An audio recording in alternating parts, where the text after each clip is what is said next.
What's poppin'? Logan Murdoch here, Raja Bell there. Raja, back-to-back weeks, bro. We're not fucking around. We got another big guest in the building. Years in the making. Yeah. We'll get to the name in a second. Let's get to the bio. We got a 4-time champ, all right? We got a 5-time Olympic gold medalist. There's like 5 more gold medals in there, but we're talking about the Olympics only, all right? We got someone who is thriving in retirement, out here popping, all right? Out here living her best life. You know who we got, Raja? We got Sue Bird in the motherfucking building. What's up, Sue? How you doing? I'm good. How are you guys? We're good. Hey, you forgot, Logan, the most important part, bro. Like one of the Walt Whitman Mall's finest. Back when it just had a Burlington coat factory and like a cheesecake factory. I don't even know if it had a cheesecake. It didn't have a cheesecake back then. It definitely didn't have a cheesecake. It had that little like Wilson's leather goods. Which mall are we talking about? For the viewers that or the listeners that don't know yet, you guys have had a pre-pod conversation about shared childhood experiences. What are we talking about? Can you paint the picture, Raja? What is going on here? What's going on? So my wife and Sue are from towns in Long Island that are relatively close to each other. So we're talking about a mall on what's it on 110 there, Jericho Turnpike 110. 110, yeah.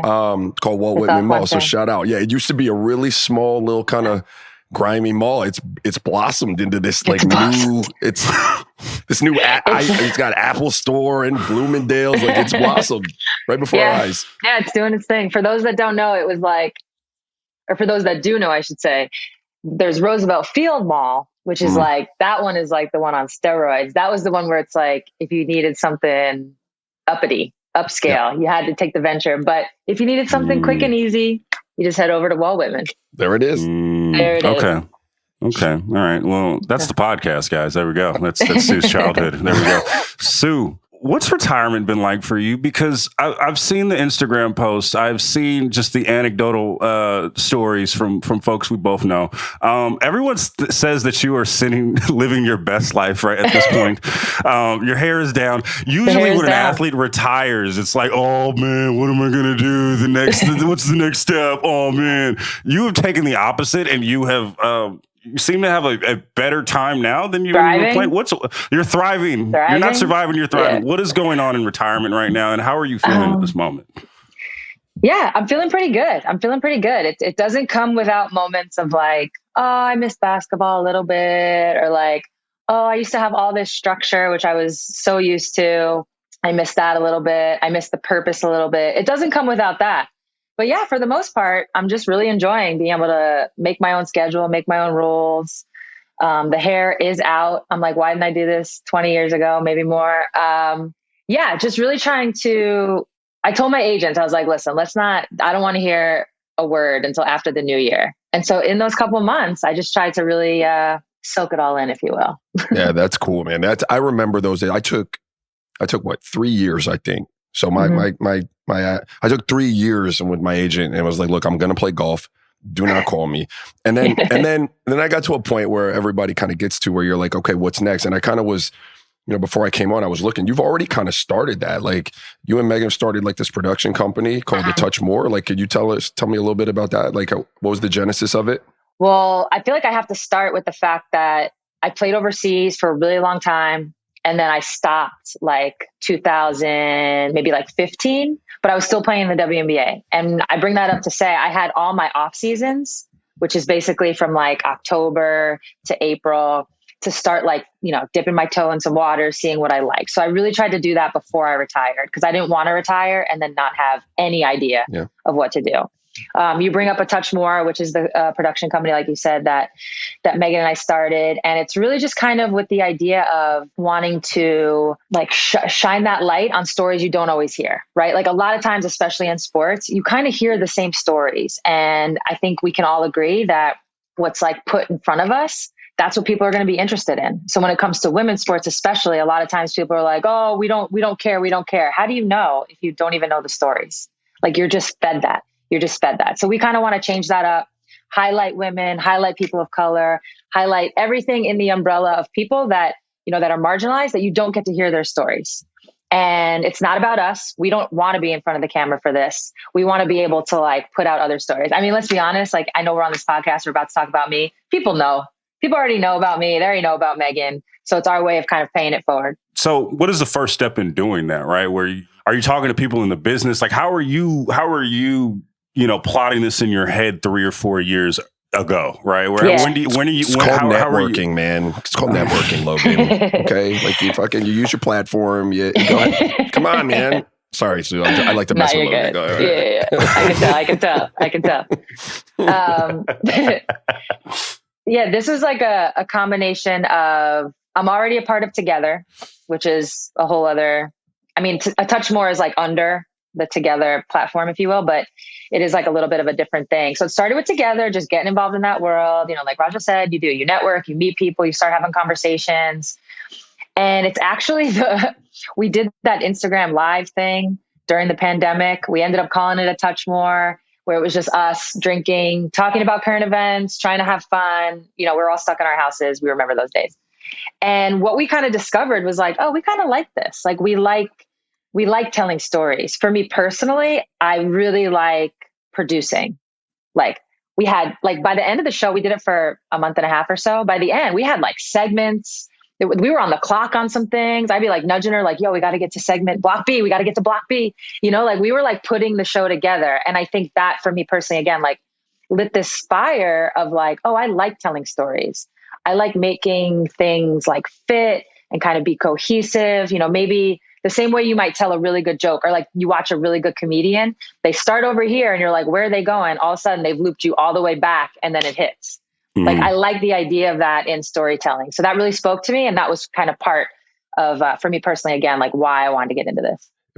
It's kind of eerie because one of my good friends is Steve Nash. I got to play with him for a long time. And when he was playing towards kind of the later stages of the career, he found the passion for kind of the same thing you're talking about there. Yeah, he started the production company and he got into that. And, I remember him talking to me about the projects they were doing, and he and his cousin Ezra were working on all this stuff. And so it's interesting to hear you talk about it the same way. And so then my next question would be, I don't think he saw this coming ever. I don't know if you already know the answer is no, but down the line, once we've kind of chased some of these projects and we've done them, and someone came to you and said, hey, Sue, would you be interested? Do you think you could, or do you already know you would never coach? Oh man. Right? Let's go. I was like, where is he going with this? Going with this? I looped you all the way around, right? I looped you all the way around and came back. Yeah. Just came up right from behind.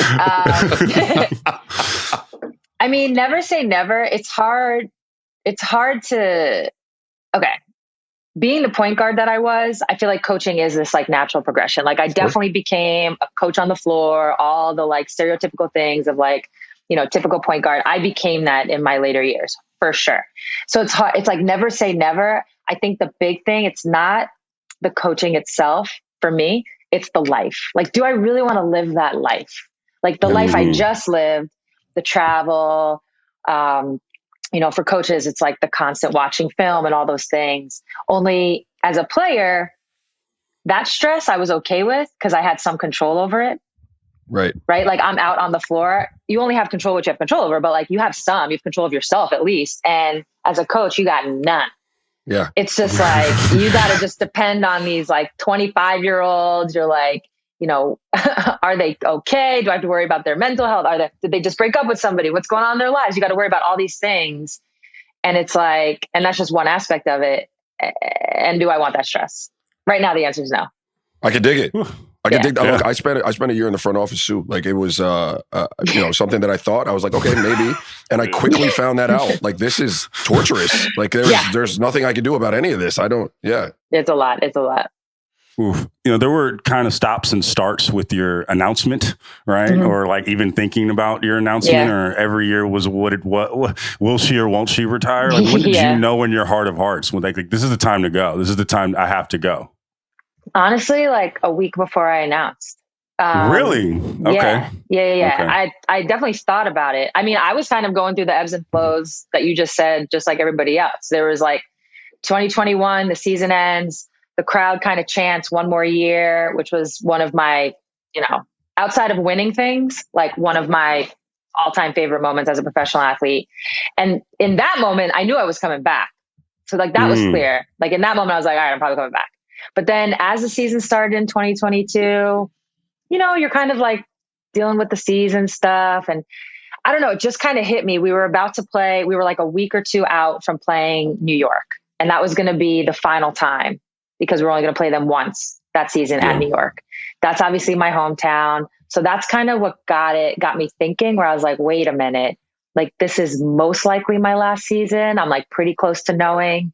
And I want to make sure like my family, my friends, everybody in that area knows this is it. I want to like share that experience with them. And that's kind of what like, pushed me over the edge, I guess.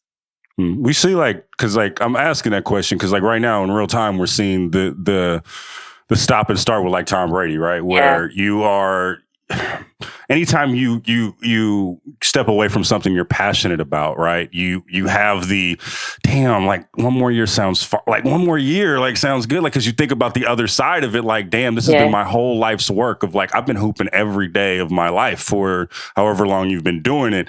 Like what is in the mindset of someone that's about to walk away, right? Where you're going, we're like, oh, the edge is right there, the edge is right there. I don't know. What is the mindset of that? I think for me, it went something like this. Okay. So, I kind of already mentioned playing overseas, hadn't done that in a long time. So that's kind of out of the equation for me. And you have the WNBA, and then you have the national team. And I think for me, what happened was, we had just come off the Olympics the year before, 2020, whatever, 2021, whatever year you want to use. And so you're kind of looking at it in cycles. And so for me, it was kind of like, all right, like I'm sitting here right now. Today is January 17th, 2023. Could I have played another WNBA season? Yes. Like, could I talk your shit, Sue? Talk your shit. Would it have been successful? I don't know. Could I have done it? Yes. Like physically, I could have done it. I could have, shown up in October, November, gotten my workouts going and like made it through. But then it's like, all right, how many more WNBA seasons, can one play? Like how many more do I need? At what point do I want to start something new in my life? Like start my second life, so to speak. And then I feel like the national team kind of kicks in because it was like, all right, I'm not trying to go for this Olympics. Like I'm not trying to be there for the 2024 Olympics. So then you're like, all right, do I really want to play the 2023 season and then even be tempted by that Olympics? Yeah. Like, nah, it's probably not, like that's not in the cards. So at that point, all of it kind of came together where 2022 just felt like the right time. No, that's really interesting. It's like you got three different teams you're playing for, three different seasons. Like I didn't play year round like that and or play for national teams for long. I played when I was younger. So that's an interesting way to kind of have to look at it. I got two questions. One, are you still working out? Like you fall into the category of player that's like, not doing it anymore? Or are you like, I got to get this workout because this is what I do? I did the not doing it anymore for like a month or so. And then I was like, all right, but I really like food. Yeah. So I'm like, how do I need to have like, to me in retirement, you just want to have a healthy relationship with like, you're working out, what you want to eat, having fun. Like you just want to have it balanced. For me, you just want to have it balanced. And it's not going to be the same balance for everybody. But for me, it was like, all right, like when I go out, I'm like, and I see, fried chicken or a piece of pizza, like I'm having that. So like, what do I need to do to make myself feel good about this? It's facts. So I started working out more. I needed this convo today. I needed this. You needed this motivation. Yeah. So now I'm just kind of like trying to find that balance. But yeah, I really like classes. Like I'm like a class junk. I'm like whatever class. I just started some boxing classes. Like I'll do Pilates classes, spin classes. And I feel like it's like, it keeps me accountable. Like I'm like the class is at 11. It's the structure though. It really is. Yeah, it's really is. The like, look, I found that too. If it was up to me to go get my lift in my gym here, I mean, that's a 50-50 proposition, right? Like I don't know. But if you give me a class, like if I'm going to Orange Theory or if I got something to do with my wife at Pilates or something, I'll be there. I get that done. Exactly. So I'm signing up for all the classes.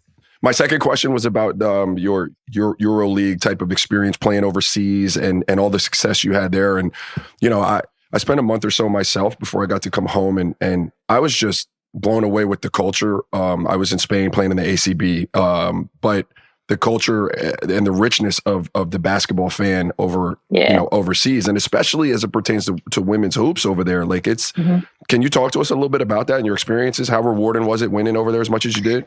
Yeah, I would say the overseas experience is similar to the college experience here. right? So you have like a lot of these teams are clubs, the same way it's like a university, right? So I went to University of Connecticut, whether it's basketball, football, field hockey, like lacrosse, whatever, track, whatever sport, if UConn is playing and I happen to see it on TV, boop, I'm tuning in. It's like the same vibe.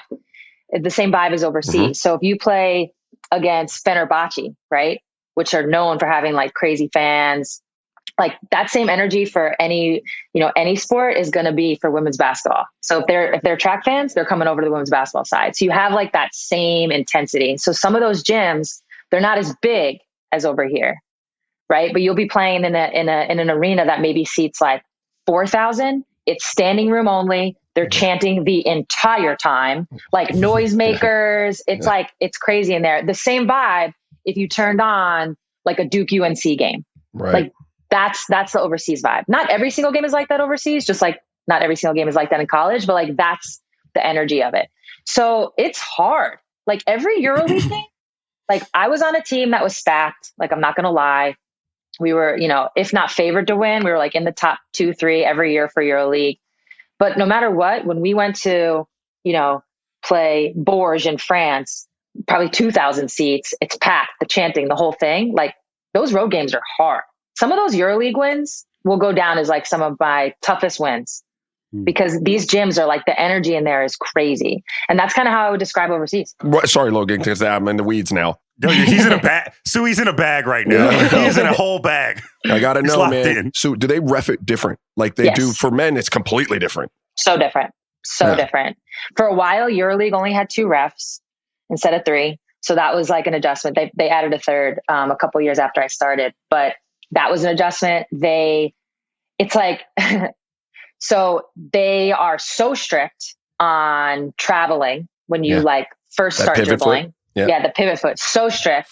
But they'll let you Euro your whole way down the court. It'll be like 1, 2, 3. Like they'll let you do that. And then it's like, they'll call like some ticky-tack bullshit foul. But then majority of the game, they let you beat the fuck out of each other. Yeah. It is so people are always asking like, what's more difficult? It's like WNBA, the players are way more talented because it's all like, it's 12 teams, 12 spots. You get it. Way more talent.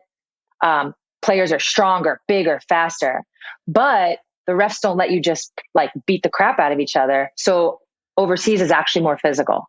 And a classic, we always joke about this. This is a classic referee move. You will literally like drive down the lane or something happens. You'll get like the absolute shit knocked out of you. And the ref will look at you and go, and you'll be on the floor and they'll look at you and they'll go like, oh my God, get up. And you're just like, I almost fought a cat in France for that shit. Exactly. I was so upset. I had never had a ref do it to me. And I was so livid. This was a pro basketball game. And he was like looking at me like, get oh up. my God. And my favorite though, second to that is like kind of like a clear path foul, right? Like open court. Maybe you do take one, like a take foul, whatever. That referee will be quick to come in and be like, flagrant, intentional. they come running in. So it's like that. Like you get your head taken off. They say, get up. You do a little ticky-tack foul at half court, like a take foul, and they'll come running in to call it an intentional, all aggressive. And that's, that's like, it also is what makes those games, like when you do win, it's like, you're kind of like, fuck everybody. Because like, this was bullshit. Yeah. Basically. I know that you played in Russia a lot of the time. Yeah. And I don't know if you know this, Ra, but like one of her, like the owners of her team, one of the Russian oligarchs got popped while she was on the team. Like I've that's read one about of the, that was like, that's the environment that she is in. Mm-hmm. What? And also I'm hearing through a lot of grapevines too, that you are a great storyteller. So what is like the wildest like Russian overseas or overseas story in general that you have that you can share with us? That I can share? Yeah. Oh man. Some of them are unshareable in Yeah. public. Just in public. I'll tell you guys offline. So yeah, you mentioned like our owner and it was he was a colorful guy and he had, the way I always say it is he wore a lot of different hats, right? And the hat that we saw was like the basketball owner, very family oriented, like treated us as such. So we never saw these other parts of his life. So I never felt like in danger or anything like that. So a lot of the stories are more like lighthearted, just like funny. Okay, here's a good one. So he hosted All-Star one year. So EuroLeague All-Star is hosted in our city, in our gym. And Shabtai, that was the name of our owner. Part of one of the hats he wore was that he brought like musical guests over to Russia, like more so during like communist times when people weren't coming to Russia like that. So he brought like Michael Jackson over, like he's known for this. So he's kind of tapped into that world. And he was like, I want to bring like some sort of performer over to Russia. Like, do you guys have anybody you want? And at first we were like, who knows, whoever was popular at the time. And long story short, he was like, yo, like it fell through. I couldn't get anybody. I'm really sorry. So we're like, all right, no worries. Like that would have been amazing. No worries. So the game happens. And then of course there's an after party. And just to give you like a glimpse, like getting to Russia is not easy. Like you need a visa. It's a big pain in the ass. So even the people at All-Star, it was like the All-Stars themselves. So 24 players, maybe if they had a guest, and then like FIBA people. So we're talking like at this party, we're talking like 50, 60 people max. And then, like as the party's getting going, all the, the older people are kind of leaving. So now we're down to like 40, like it's a small group. We're in this tent. He builds this tent. All of a sudden it's like, and there's a DJ and there's music. And all of a sudden it's like this beat drops and it's like, boom, boom, boom, boom, right? and then this woman comes walking out. Boom, boom, boom, and you hear, my milkshake brings out, it's fucking Khalees. Oh, that's tight. It's fucking Khalees walks out. Shabtai. All right. Yeah. So we look at him, we're like, and he kind of just like shrugs. He's like, and then so Khalees literally performed probably like 4 or 5 of her songs, like all the bangers. And then her DJ just spun the rest of the night. And then she just like partied with us. We all went to our house. There was 3 of us living in a house at the time. She came back. She was like, yeah, my flight's at 8 a.m. I might as well just kick it. We were like, well, that's perfect. So it's like, we had like this epic night, all because Shabtai liked to show us a good time. That's icy. For people the people that know, Khalees is a great performer. Like I saw her like in this, I saw her like randomly in the Bay at this like 500 seat like room.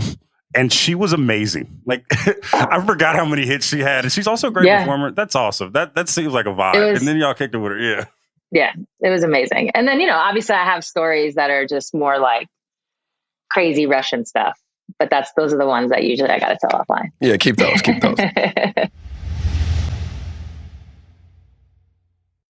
Let me ask you, Sue. I don't know if you remember, but man, I don't want to get this wrong. Were you in at UConn 2000?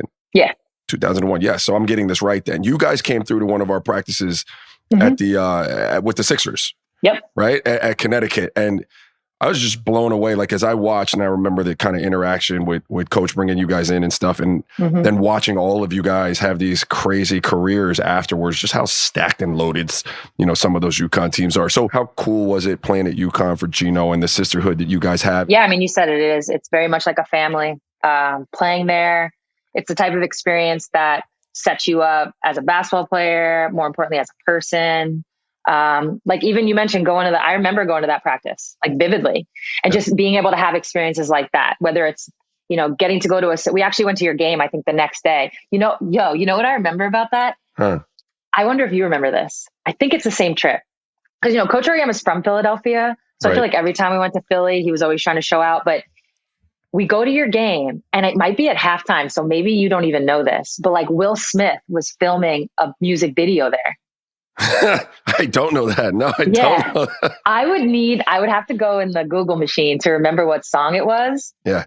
It wasn't getting jiggy with it, but it was like something. And he had the whole crowd like at the same time. He's like, all right, I need you guys to like, put your hands up during the chorus, blah, blah, blah. And so like technically we're all in a Will Smith video from your game. True story. That's story. Awesome. I wish I had known that. I wasn't doing shit. I mean, I wasn't playing. I could have been out there in the game.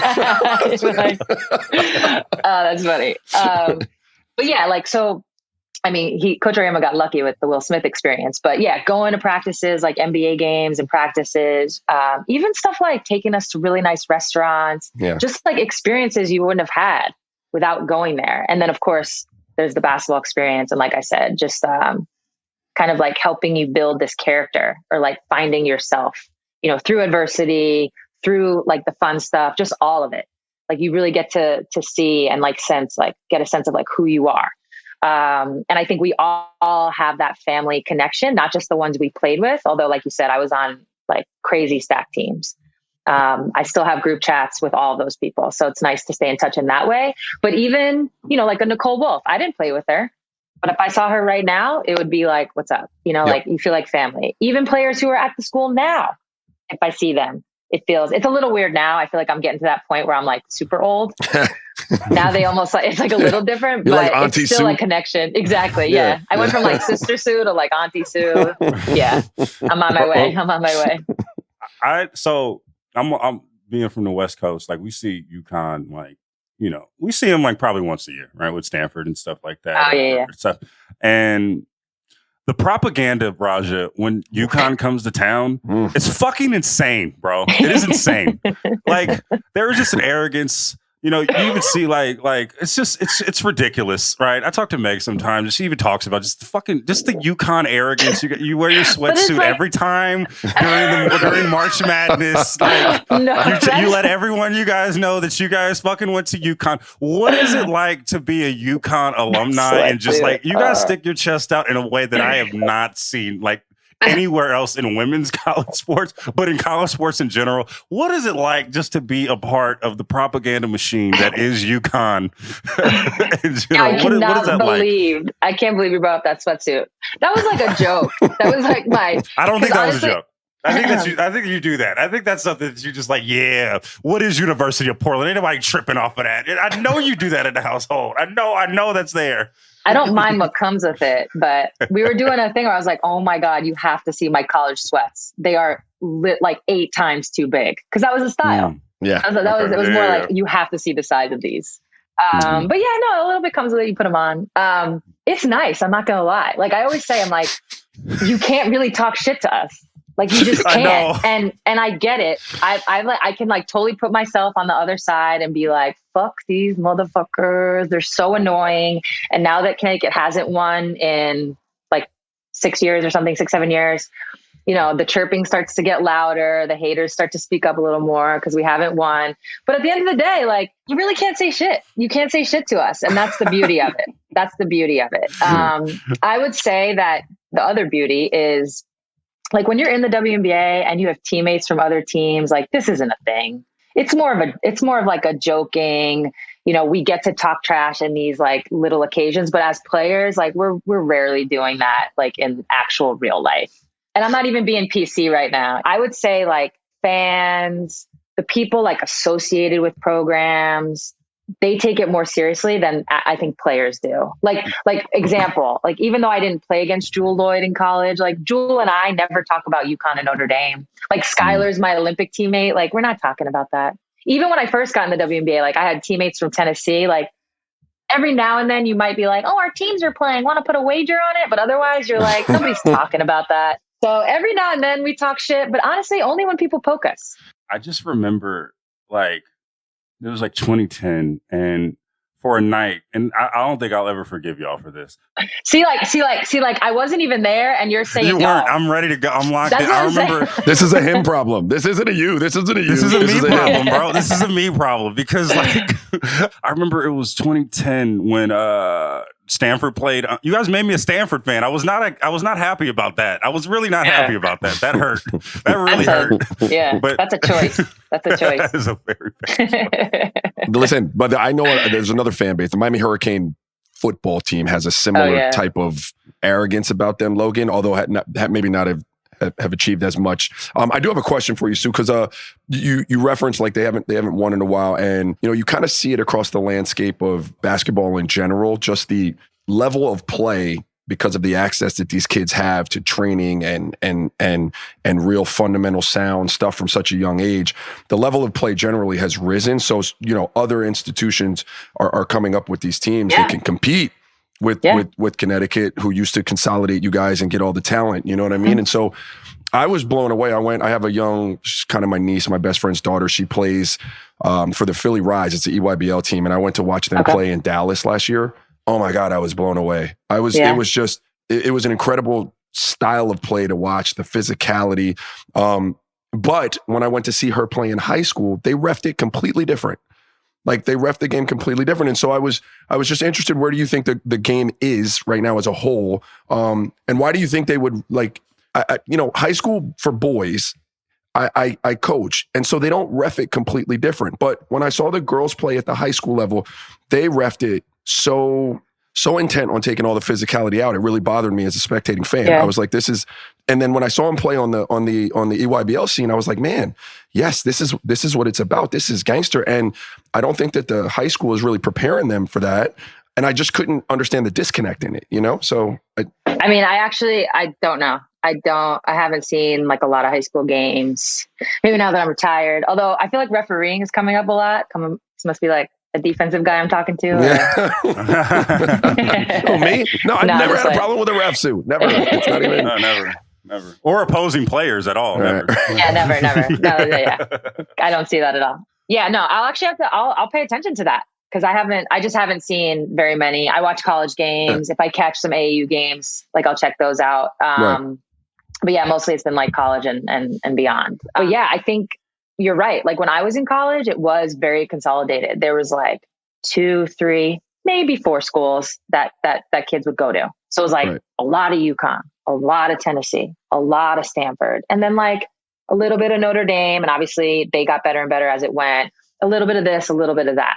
And now probably actually like 3, 4, 5, 6 years after my college experience, you started to see you might look at like a McDonald's All-American list, and now you're starting to see like different schools on those lists. Right. And now you fast forward even from there, another 15 years. And now I feel like it's starting to really play out where, what Dawn's done at South Carolina, right? A lot of that now she's a powerhouse. Now she's drawing players. Obviously, like I said, Notre Dame was already doing it. Stanford's been doing it, but it goes beyond just these couple schools. And that's why you see, I think the NCAA tournament is like a great, even though the 1s and the 2s, those seeds, same in the men's tournament though, eventually do get to the Final Four. There's so many upsets, and you're seeing it more in women's basketball too. So I think it's because the wealth is spreading. I think it's because the WNBA has now been here for 20 plus years. So even though part of this like hurt my heart, I knew it was a good thing. Like towards the end, like I would say at the last like 4 or 5 years of my career, I had players, rookies, we'd be on the floor together and they would kind of be like, I watched you growing up. And even though that was kind of like, damn, I'm getting old. It was also like a really good sign, right? Because that meant they were aspiring super early. And that to me is like all part of like the ecosystem that needed to exist for young players to take basketball seriously, and not drop out the way you hear. When you were at UConn, the WNBA was such a new league, right? And there's a time in your life where you're like, I didn't even know that there was you're dreaming to play college sports. You're not dreaming to go to a professional league if you do this overseas.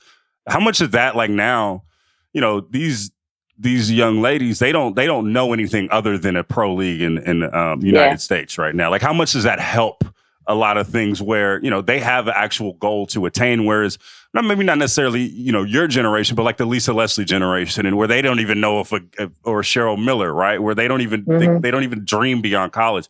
How much does that help now that like they have, a league that is going to be here for years to come? Yeah, I think it's everything. You make a good point. It's like, let's use Lisa Leslie, right? So that generation, there was no pro league. Like Lisa Leslie's in middle school. There's no pro league. So to your point, she's trying to get a college scholarship, right? And she's probably, and this now I'll fast forward to my experience. The WNBA didn't start till my junior year of high school. So even for me as a young kid, like I wasn't dreaming about that, but I was dreaming about the Olympic team. That got put on my map a little bit. That was but it's like not every player obviously is going to be able to make the Olympic team. It's 12 spots. Mm-hmm. So for me, like a professional league in the US is so important for so many reasons, but one being that everybody can now dream for that. Like that can be a realistic thing for a lot of hoopers. And I think it's everything. I think, I mentioned it already. I think it's a way in which players are going to like get serious and stay serious about it. It's going to allow people to, I don't know, just like have that. I mean, again, it's like, it seems silly, but like have that dream. Like that's enough. It's a possibility. It's something. It's a possibility. It's a possibility. My sister played at Florida. I know your sister. Okay. T-Bell. No, even when she came out though, so like, you know, she, I don't know where she was drafted. It was late, but she was cut, right? And Logan, she had it was like, look, do I go back at this or do I start my life? And even she hadn't had the dream because it didn't exist. So, you know, I had the dream and I was cut too. But it was my dream. So I chased that. Like She didn't chase because she's like, I mean, and that's it in a nutshell. Yeah. And so something I'm actually like really proud of, and this is, I feel like when you tell stories of professional sports and athletes and like what they did, what they accomplished, it's so, a lot of it is predicated on like just when they were born. Like, you know what I mean? Like whoever was first, they're first because that's when they were born, right? If you talk about someone like LeBron, it's like, he came after MJ and Larry Bird. So it's like when he was born, but he catapulted, obviously, the NBA. So it's like a lot of things that like depends on when you were born, like in the timeline of the sport. And so for me, what I'm really proud of is I'm one of the first that had a 20 plus year career, right? Like, and so now players can see an athlete or see like a women's player and be like, oh, dang, like I can play that long. Because for me, like, and don't get me wrong, Tina Thompson set the bar in that way. Taj McWilliams-Franklin set the bar in that way. Like there are players that had long careers, but not the same as what like myself, what Diana Taurasi is doing right now in terms of like, got to like dream about it, get drafted. You know what I mean? Like just kind of like the way in which a lot of athletes are going to do it now. Like the path that the path that I just finished, a lot of athletes will follow it.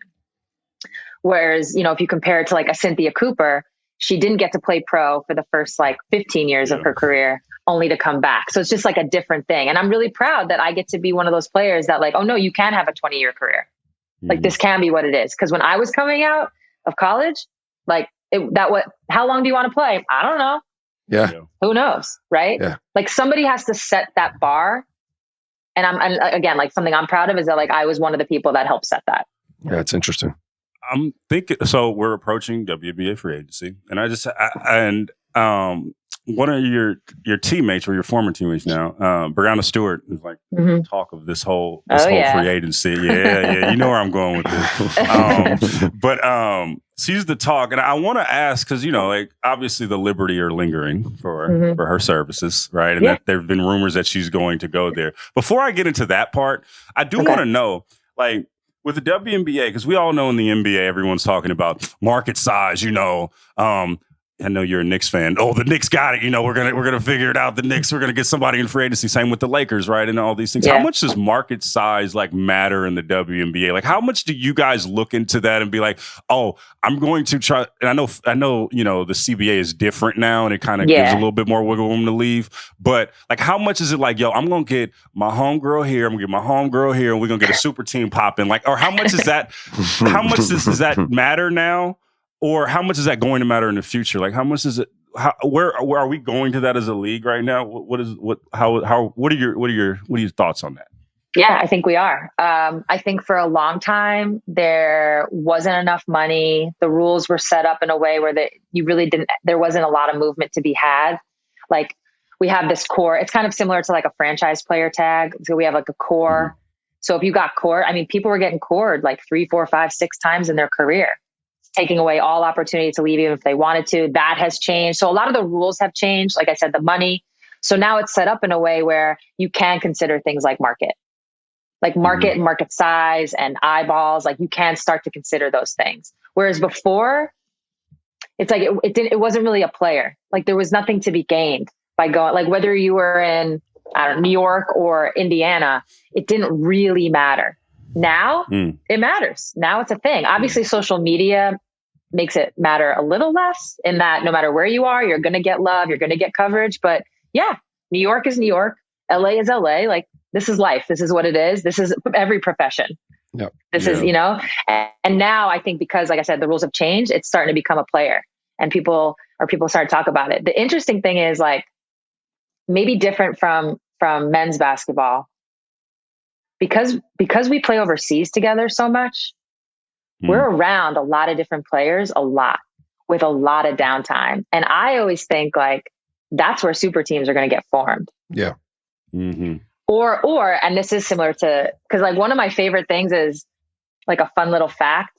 I didn't know it at the time, but looking back, I know it. Like at the 2008 Olympics, looking back and like remembering some of the conversations, I was like, oh, LeBron, D Wade, Chris Bosh. I'm like, Melo, like, oh, they were talking about their contracts.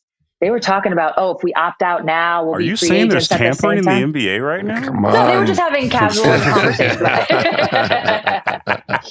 But like low key, I'm like, I'm pretty sure I witnessed some conversations that led to what ended up being the Miami Heat. Yeah. Like, I'm pretty sure. And that's happening now with us. Like national team, you're on the bus. You're like, oh, so when's your contract up? What are you doing next year?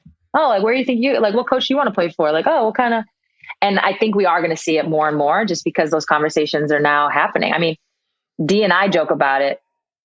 If forming a super team was a thing in like 2004, when D got drafted, so maybe 2005, 6, and we start being like, yo, let's go to New York. Let's go to LA. She's from LA. I'm from New York. So that would have been the fight. But like, yo, why don't we team up? It just wasn't a thing. And I want to get back to Breanna Stewart. We ain't messed up for that. But like, didn't you and D almost play together in the Liberty? wasn't that like jokingly. A joking conversation? Like, okay. Yeah. Like, okay. So if I had to put a year on that, I would say we were both in Russia. So we're talking like 2012, 13. And we were kind of like, yo, what if? But it wasn't really. At that point, I was so Seattle. She was so Phoenix. Like neither one of us was actually going to leave. But we like had the conversation. We like gamed it out. Man, I'm like, isn't New York just the luckiest team ever? Like all these conversations end in New York. But why can't the Knicks can't have that luck for some reason or another? I'm sorry, Sue. No.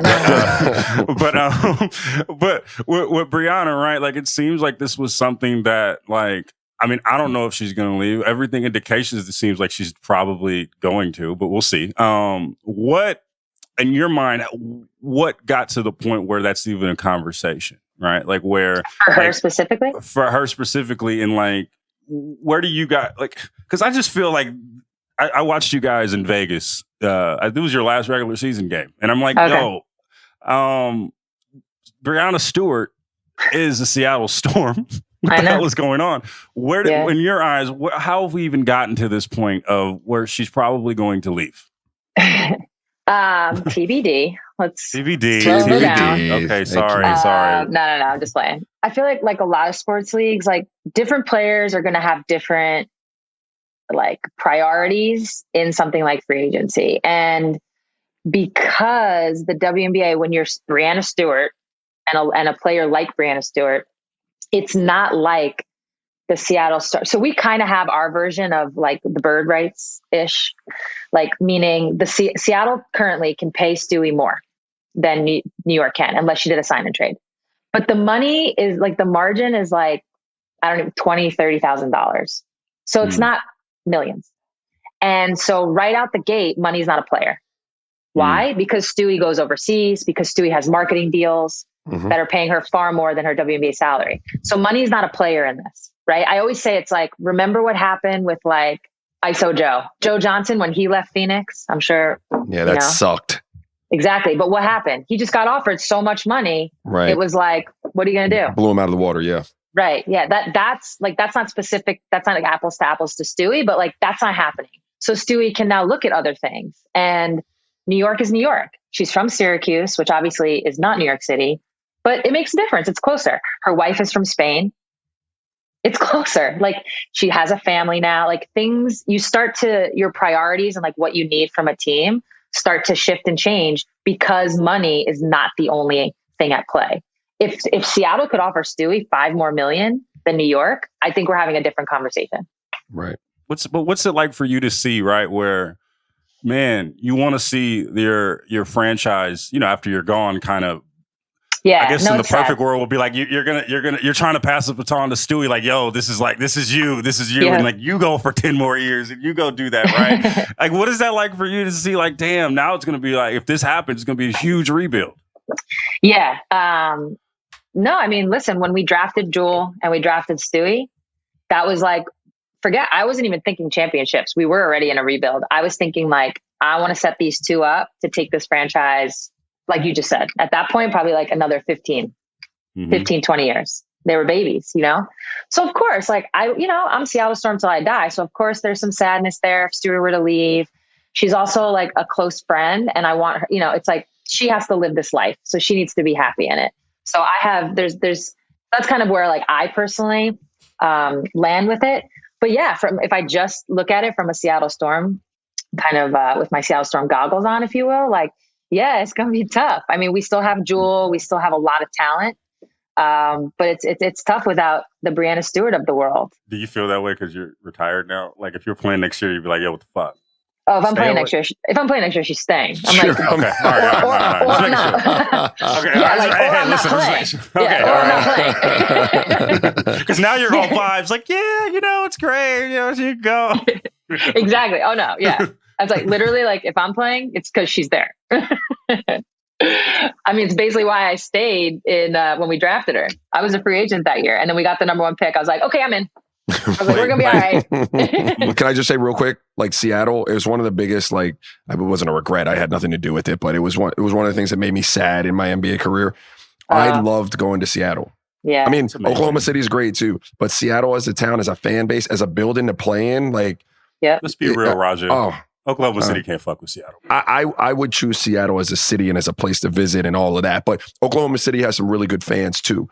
Seattle's fans were fantastic. But all of the other stuff is Seattle in general with the fans and the experience in building. When they had like Ray and Rashard and Vlade and those teams, oh man, you couldn't touch that spot, man. It was fun. I need some context on this one. I'm about to, because we don't get to ask you these types of questions. So I'm still asking you about Stewie. So last year, right? And I think this is good for the game.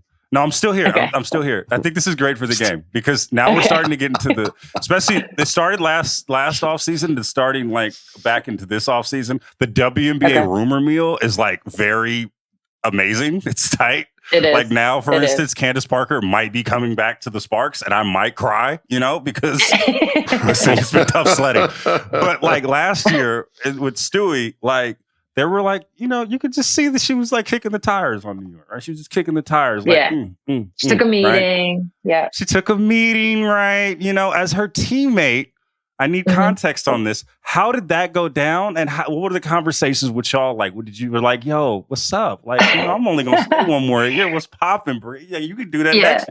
Like, what was that from your vantage point? Yeah, I think it kind of goes back to what I was saying. Like, this is Stewie's life. Like, she needs to do what she needs to do for her life. I knew in that moment she was coming back. So her taking that meeting had like zero impact on me personally. Like, I knew she was coming back. We had already talked about it. I had told her I was coming back. We like had talked about the whole thing. We were at that point in time. Matter of fact, I had visited her. I was down in LA for something. She was doing her rehab. She had Achilles surgery. And so I was actually like with them kind of like around the time that she was about to take the New York meeting. We were already talking about the Storm roster and like, what do we need and who we trying to get and all those things. So it's like, I knew she was coming back. So her taking the meeting, it was almost like I compartmentalized. There was like what was going to happen for the Storm in 2022. And then there was like what Stewie was doing for her future. That's kind of how I viewed it. And good for her because like, even though it's stressful for everybody in Seattle, you're a free agent. You need to explore that. You do. You just do. I mean, then we can go into a whole conversation about shiny new toys and is the grass always greener? But that's like a part of free agency is kind of like dissecting that and figuring that out. I never, to be honest, I never experienced that because the way the rules were, it never made sense to test the market. I was like, what market? Right. There was no. I really wish you and Diana just would have went to my Sparks, but I digress. I just like it could have happened. And you're like, yo, like we just played with the idea. So you're happy Candace is going back, or might go back. I don't know that. Did you see what the fucking Sparks put out last year? Hell yeah, I'd be happy. and then did you see what Candace Parker did? Hell yeah, I'd be happy she'd come back. I was crying tears of sadness when she left. When she left, okay. I didn't know you were with the Sparks like that. I didn't know that was your fan. team. I'm a huge Sparks fan. I was a Sacramento Monarchs fan to start, but they left. So like I'm a Sparks fan. Okay. Okay. Fair. She talked about free agency. I thought like when you play, even if your heart is in said town, I mean, just as a business person, it behooves you to explore options and keep options open and just, vet everything thoroughly, right? Like I unfortunately, Sue was a free agent a lot. So we went through that, but different styles of free agency. Some where you were coveted and you were gonna command a slight bag. Others where, you're just trying to find a good place to fit where you can, accomplish what you'd like to accomplish. So, I mean, even if I was just adding on to that, even if in your heart's coming back somewhere and you want to go ahead and exercise that, that right to check things out and make sure that this is the place. Absolutely. Raja always talks about how he almost came to the Lakers. And I'm like, come on, bro. Like, dog, it could have been a full circle moment. Let's see. I mean, at the end of the day, I do kind of regret it, right? Because it didn't end well for me in Utah. But more than anything, I would have liked to have seen Kobe like every day. I've said this before, just not talking about being the player that Kobe was, but see if you could match that work ethic, like that drive, see if you could live up to the standards that, he held for the people in that building. That's something that I kind of regret. I had one question. I was watching The Last Dance, Sue, and again, the UConn propaganda is out here. Michael Jordan was like talking about... I didn't bring it up. No, you did, but I wanted to ask. No. It's a him thing. It's not it's a thing. I'm a hater. But like, the question is though, like MJ was like really... He at least acknowledged UConn at that time. And that was around the time that I think you were starting at UConn. Was he ever around at all? Did he ever pull up? Michael Jordan, yeah. Did he ever pull up? No. We no. We went to one of his, similar to what we did with the Sixers. We went to, but it was a Wizards practice, and we got to watch him practice. And I just remember they were playing one-on-one. Oh my God, he was just like berating everybody. He's like cooking Rip Hamilton, cooking Rip's ass. Oh my God, yeah. It was like Rip. I want to say Ty Lue was on the team. He was just going at everyone. All of us were watching, like, holy shit. And like, how like Raja, you'll know, how the Washington practice court is? Yeah. So like our whole team, you kind of come in and you have to like go down some stairs to get down to the court. And the area up top is like where you walk in. It's not big. Our whole team is just crammed in there.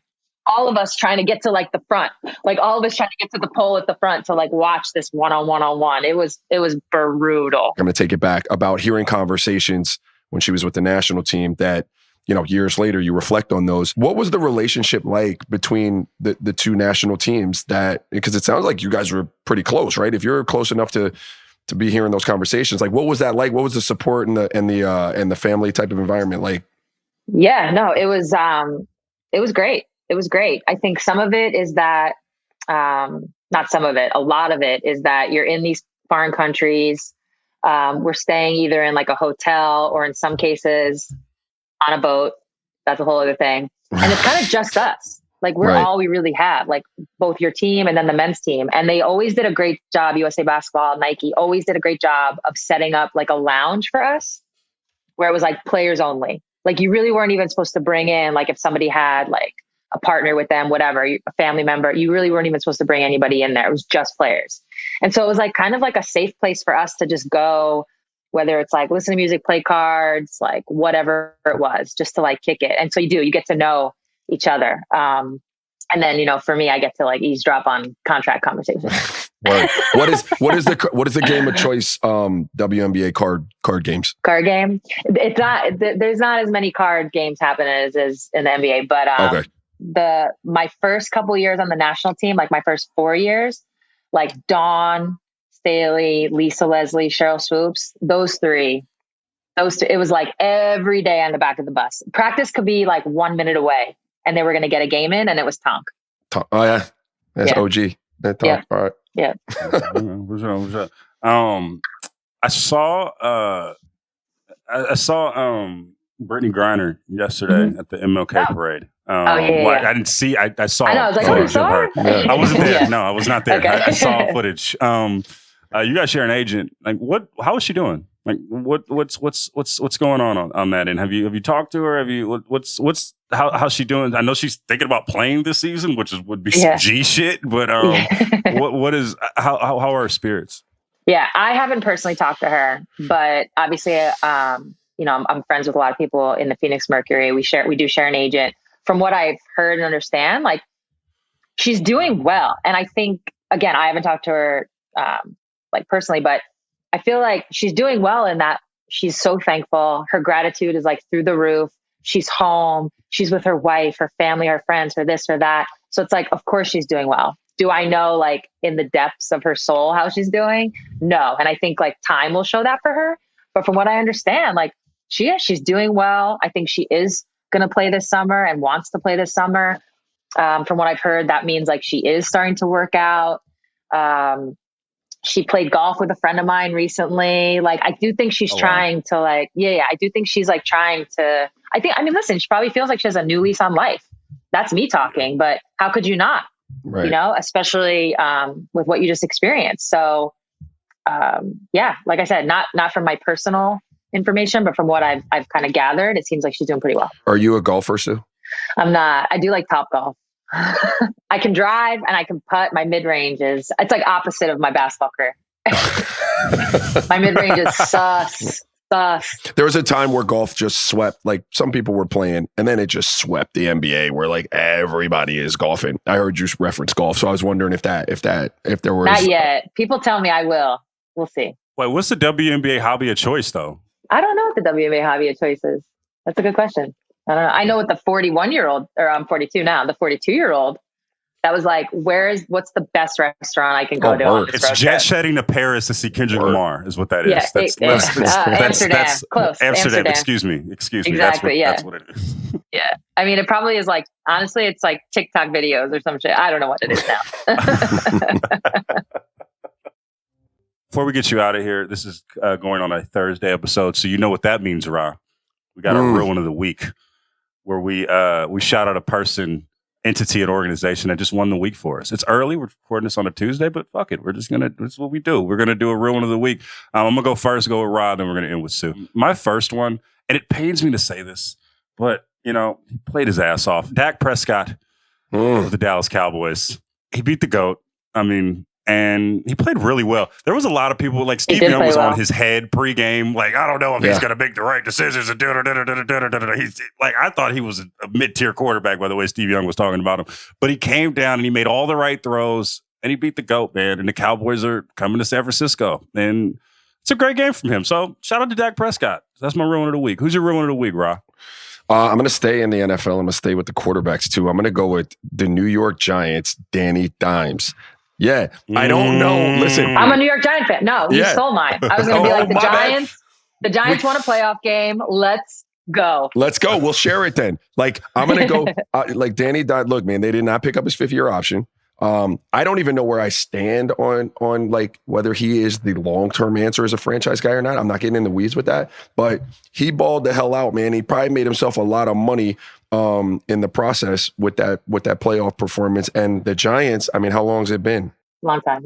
Now I'm going to go like a hard left on this. I'm going to give a shout out because we talked about workout classes. I'm heavy in this boxing right now. I literally come home and I'm like, Megan, today we did a 1-2 duck 4.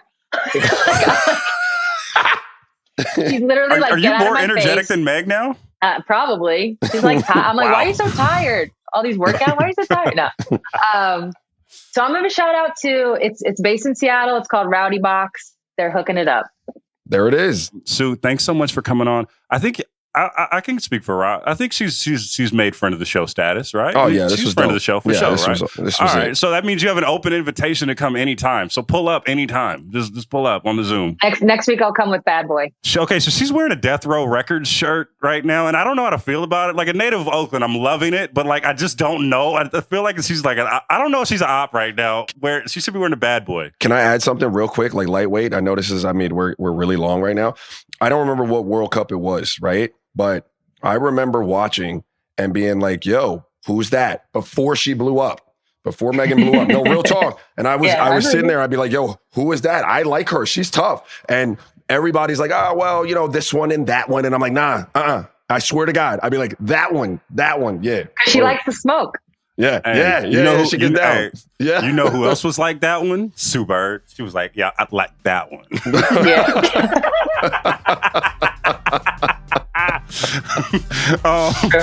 True. That's been another edition of Real Ones. We will see you guys next week. Tap in. Holla.